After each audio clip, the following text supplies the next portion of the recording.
राजनीतिक उद्देश्यको निम्ति हत्तरपत्त प्रधानमन्त्रीको राजीनामा मागिहाल्ने, गृहमन्त्रीको राजीनामा मागिहाल्ने, अर्थमन्त्रीको राजीनामा मागिहाल्ने जो संस्कार बस्न खोजेको छ त्यो राम्रो होइन।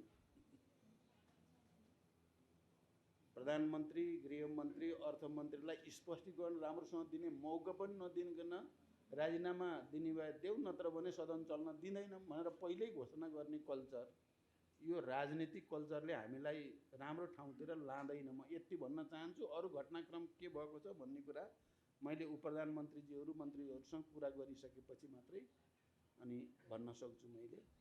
पहिलो कुरा। दोस्रो कुरा, लम्की स्किनको बारेमा हामी पहिले पनि क्याबिनेटमा पनि र मन्त्रालयमा पनि हामी लगातार छलफल गरेर धेरै हदसम्म तपाईले भने जस्तो स्थिति होइन। यो रोग फैलियो, हामीले चाहिँ सामान्य अनुमान गरे भन्दा बढी फैलियो, त्यो साँचो कुरा हो। तर सरकारको तर्फबाट त्यसको निदानको लागि पनि त्यत्तिकै प्रयास भएको छ र हजारौं गाई बस्तुहरू चाहिँ भ्याक्सिनबाट, उपचार प्रक्रियाबाट सन्चो पनि भएका छन्। अर्को पक्ष त्यो पनि हो। तर हामी सबै मिलेर यसलाई निदान गर्नको लागि अझै मेहनत गर्नुपर्छ भन्ने कुरा पनि साँचो हो। अब अहिले कृषि मन्त्री पनि मसँग नै हुनुहुन्थ्यो उता नै, उहाँले चाहिँ जानु अगाडि लम्की स्किनको चाहिँ रोकथामको निम्ति मैले भनेको पनि थिएँ, हामीले क्याबिनेटमा छलफल गरेका पनि थियौँ र धेरै मेहनत गरिएको छ। यो कुरा पनि पत्रकार साथीहरूले बुझिदिन पर्यो। सन् 2021 को नोभेम्बरमा संयुक्त राष्ट्रसङ्घको मुख्यालयमा भर्चुअल रूपमा आयोजित the United nation food system summit, जसमा नेपालका तर्फबाट तत्कालीन प्रधानमन्त्रीले भाग लिनुभएको थियो एवं दिगो विकास सम्बन्धी एजेन्डा 2030 द्वारा अभिव्यक्त दिगो कृषि विकास, खाद्य सुरक्षा, पर्याप्त र स्वास्थ्यकर खाद्यमा पहुँच, भोकमरीको अन्त्य लगायत समग्र कृषि विकास प्रणालीमा हामीले हासिल गरेको प्रगति, हामीलाई प्राप्त अवसर, हाम्रा सामु देखिएका चुनौतीका सम्बन्धमा अनुभवको आदान प्रदान, छलफल र मूल्याङ्कन गरी अबको गन्तव्य निर्धारण गर्ने उद्देश्यले आयोजना गरिएको यस महत्त्वपूर्ण सम्मेलनमा नेपालको सहभागिता अत्यन्त सक्रिय, यथार्थमा भन्दा देखिने तथा अनुभूत हुने गरी सक्रिय रहेको बेहोरा म यहाँहरूलाई अवगत गराउन चाहन्छु। उक्त अवसरमा जुलाई 24 सम्पन्न सम्मेलनको उद्घाटन समारोह अफिसियल ओपनिङमा नेपाल सरकार प्रमुख तथा अति कम विकसित राष्ट्र एलडीसी को चेयरका हैसियतमा सम्बोधन गर्नुका साथै जुलाई 25 आयोजित सम्मेलनको अत्यन्त महत्त्वपूर्ण सत्रको रूपमा हेरिएको food system transformation in practice, success, challenge and the way फरवर्डमा मैले नेपालको प्रतिनिधित्व गर्दै की स्पिकरको रूपमा सम्बोधन गरेको यहाँहरूलाई अवगत गराउन चाहन्छु। साथै सम्मेलनको अर्को महत्त्वपूर्ण सत्र प्लेनरी सेसन अन स्कुल मिललाई पनि नेपालको सरकार प्रमुखको हैसियतमा मैले सम्बोधन गरेँ। दिगो कृषि विकास, गरिबी निवारण, भोकमरीको अन्त्य लगायतका एजेन्डा 2030 ले निर्देश गरेका उद्देश्य प्राप्त गर्नमा अति कम विकसित राष्ट्रहरूले भोग्नु परेका समस्याहरू एलडीसी को चेयरम्यानको हैसियतमा अन्तर्राष्ट्रिय समुदाय समक्ष राखेँ। साथै अति कम विकसित मुलुकहरूका करोडौँको सङ्ख्यामा रहेका जोखिममा परेका नागरिकहरूलाई आशाको दियो सञ्चार गर्नका लागि अन्तर्राष्ट्रिय समुदायले सामूहिक प्रतिबद्धता देखाउनु पर्ने खाँचो पनि मैले प्रष्ट पारेको छु। विश्वव्यापी रूपमा देखा परेको जलवायु परिवर्तनलाई थेग्ने दिगो र भरपर्दो उत्पादकत्व वृद्धिका लागि विशेष गरी साना कृषकहरूको लागि प्रविधि, मल, बजार, पुँजीमा सहज पहुँचको सुनिश्चितता गर्न आवश्यक रहेको विषयलाई जोडदार रूपमा राखेको छु।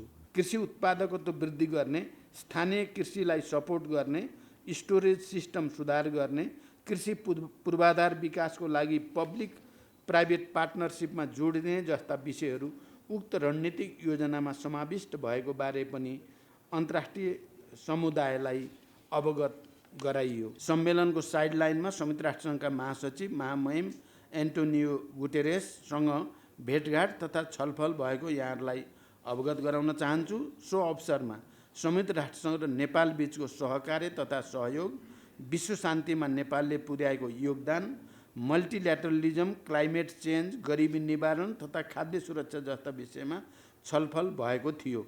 उक्त अवसरमा मैले उहाँलाई उपयुक्त समयमा नेपाल भ्रमण गर्नका लागि निमन्त्रणा गरेको छु र सो निमन्त्रणालाई उहाँले सहर्ष स्वीकार गर्नुभएको छ। उहाँ नेपालप्रति चासोका साथ जानकारी राख्ने शुभचिन्तक रहेको बारे यहाँहरूलाई जानकारी नै छ।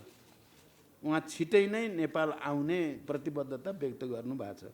नेपालको कृषि विकास, ग्रामीण विकास, खाद्य सुरक्षा, गरिबी निवारण तथा ती सङ्गठनहरू अब हुने साझेदारी तथा सहयोगका सम्बन्धमा केन्द्रित रहेका थिए। यहाँहरूलाई अवगत नै छ। FAO, WFP, IFAD तीनै सङ्गठनले नेपालको कृषि विकास, ग्रामीण विकास, खाद्य सुरक्षा, गरिबी निवारण, महिला किसानहरूको जीवनस्तर सुधार जस्ता विषयमा लामो समयदेखि नेपालसँग सहकार्य गर्दै आएका छन्।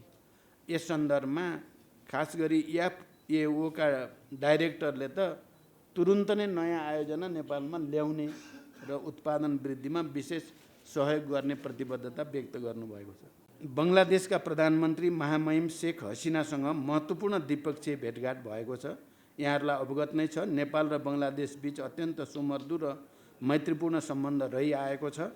सो भेटघाटमा नेपाल र बङ्गलादेश बीचको मैत्रीपूर्ण सम्बन्ध, आपसी सहयोग, क्षेत्रीय सहयोग, अन्तर्राष्ट्रिय मञ्चहरूमा नेपाल र बङ्गलादेश बीचको सहकार्य जस्ता विषयहरूमा हार्दिक र सौहार्दपूर्ण छलफल भएको थियो।